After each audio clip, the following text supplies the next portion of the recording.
কিন্তু আশ্চর্যের বিষয়, আমি আপনাদের মসজিদের কথা বলছি না, এমনও মসজিদ আছে যেই মসজিদের সভাপতি শুধু জুমার নামাজটাই কেবল পড়ে, আর বাকি কোনো ওয়াক্ত নামাজ মসজিদে এসে তো দূরের কথা, বাড়িতেও পড়ে না।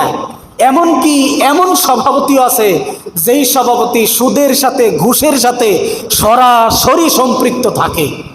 মসজিদের সাথে যাদের সংযোগ, কানেক্টিভিটি, সম্পর্ক, ভালোবাসা, মহাব্বত আছে, থাকবে, আল্লাহর রাসূল বলেন কাল কিয়ামতের ময়দানে যেদিন আরশে আজিমের ছায়া ব্যতীত আর কোনো ছায়া থাকবে না, ওই আরশে আজিমের ছায়ার নিচে 7 কিসিমের মানুষকে আল্লাহ ছায়া দান করবেন।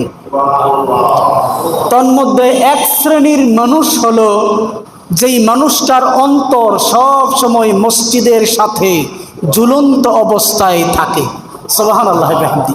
তার মানে যাদের সম্পর্ক, যাদের ভালোবাসা, যাদের ভালো লাগা সবকিছু এই মসজিদের সাথে সম্পৃক্ত, আল্লাহ যেন তাদেরকে কিয়ামতের ময়দানে আরশে আজিমের নিচে জায়গা করে দেন, সাথে সাথে আমাদেরকেও যেন কবুল করে নেন। পড়ি আমিন।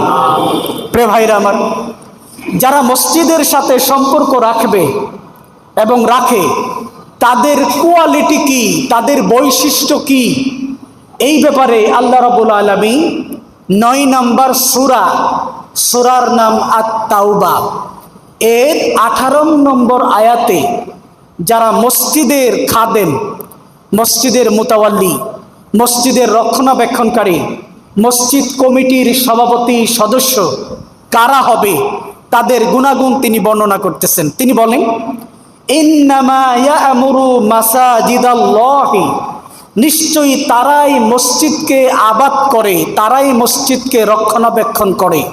কারা? মান আমানা বিল্লাহি ওয়াল ইয়াউমিল আখির, যারা আল্লাহর উপরে ঈমান আনয়ন করেছে এবং যারা পরকালের উপরে ঈমান আনয়ন করেছে। এখন আমাদের সমাজে যারা মসজিদের সভাপতি, সেক্রেটারি, বিভিন্ন পদের দায়িত্বে থাকে, তারা আল্লাহ এবং তার রাসূলের উপরে এবং পরকালের উপরে বিশ্বাস বা ঈমান আছে নাকি নাই?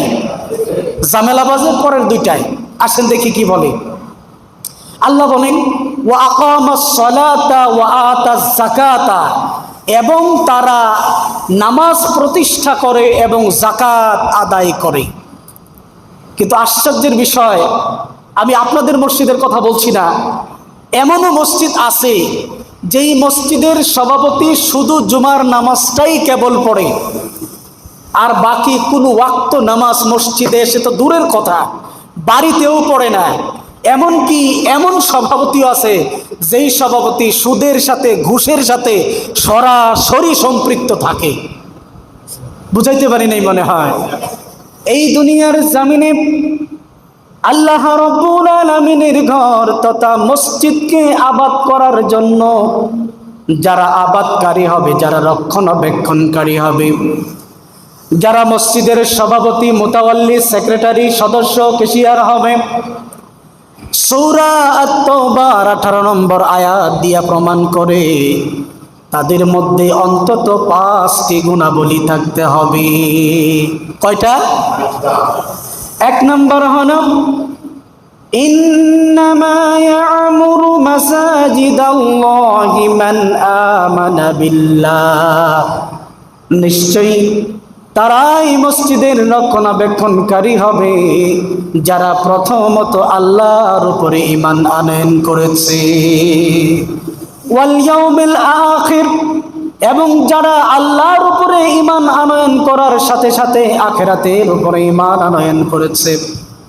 3 নম্বর বৈশিষ্ট্য হলো ওয়া আকামাস সালাত, তারা নামাজ প্রতিষ্ঠা করে, ওয়া আতাজ যাকাত, এবং তারা যাকাত আদায় করে, ওয়ালাম ইয়াখশা ইল্লাল্লাহ, এবং তারা আল্লাহ ছাড়া দুনিয়ার কাউকে তারা ভয় করে না।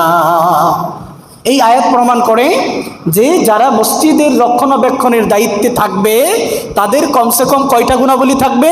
5টি। 1, দুই, পরকালের উপর ঈমান। তিন, নামাজ প্রতিষ্ঠা। চার, যাকাত আদায়। পাঁচ, আল্লাহকে ছাড়া কাউকে তারা ভয় পাবে না। যারা এই পাঁচটা গুণ অর্জন করতে পারবে, আল্লাহ বলেন ফাআসা উলাইকা আন ইয়াকুনু মিনাল মুহতাদিন। সুবহানাল্লাহ বলি। আশা করা যায় যাদের মধ্যে এই পাঁচটা গুণের বৈশিষ্ট্য থাকবে, এই পাঁচটি বৈশিষ্ট্য থাকবে, আশা করা যায় যে তারাই হেদায়েত প্রাপ্ত হবে। সুবহানাল্লাহ।